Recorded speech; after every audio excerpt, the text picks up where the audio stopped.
I used to think building humus took years, that it was one of those long, slow, natural processes you just had to wait on, like rocks turning to soil or compost maturing in the back corner of the garden.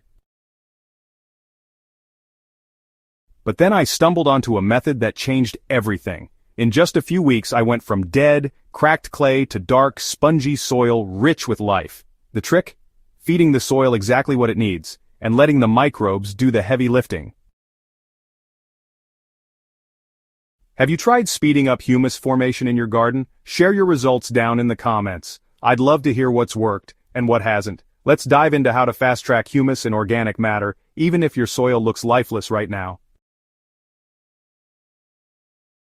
The core principle. Feed life, don't fight it.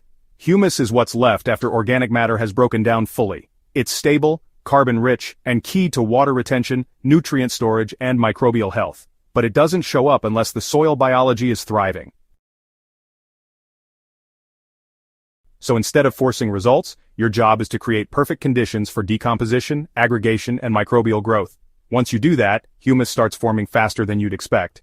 Compost is your cornerstone. Well-aged compost is one of the best ways to jumpstart humus formation. Spread a thick layer, around 2 inches, directly onto your soil and let it sit undisturbed. Earthworms, fungi, and bacteria will start pulling it down and breaking it apart. Even better, compost already contains some humus, so you're not starting from scratch. If you don't have enough compost, use what's available. Leaf mold, aged manure, worm castings. The key is to avoid raw, undecomposed materials like green grass or fresh food scraps on the surface. These can tie up nitrogen and slow the process down. Layer and mulch strategically.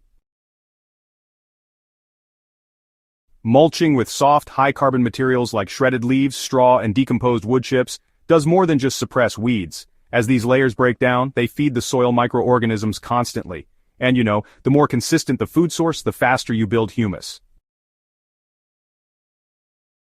In one of my dead beds, I mulched with shredded native leaves from Angophora and Casuarina, then watered the area with compost tea every 3 days. Within 14 days, the mulch was already collapsing, and worm tunnels were visible right at the surface.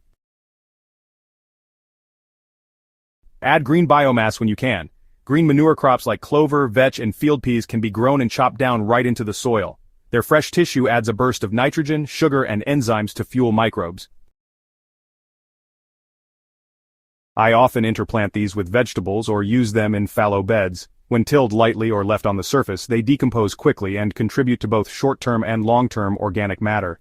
If you don't have room for green manure, you can bury fresh kitchen scraps in small trenches between plants.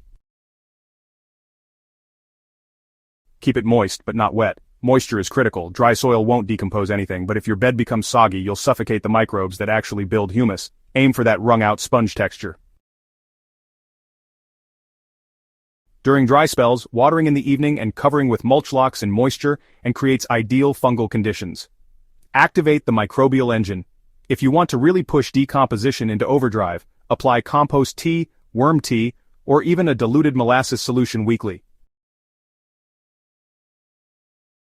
These feeds provide instant energy to soil microbes, speeding up how fast they cycle organic materials. I've seen leaf mulch break down twice as fast when activated this way, especially when combined with regular top-ups of green waste or castings.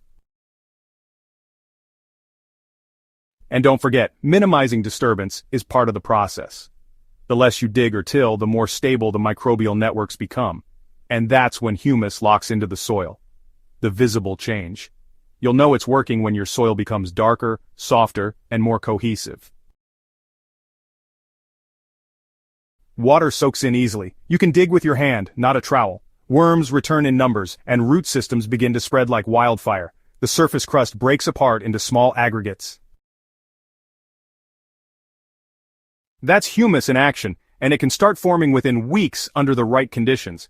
If this guide helped clarify how to build humus and organic matter quickly, don't keep it to yourself. Share it with someone who's struggling to revive their soil. And make sure to subscribe to Soil Doctor for more practical tips that help you grow healthier plants from the ground up. See you in the next guide where we dig even deeper into soil regeneration, one bed at a time.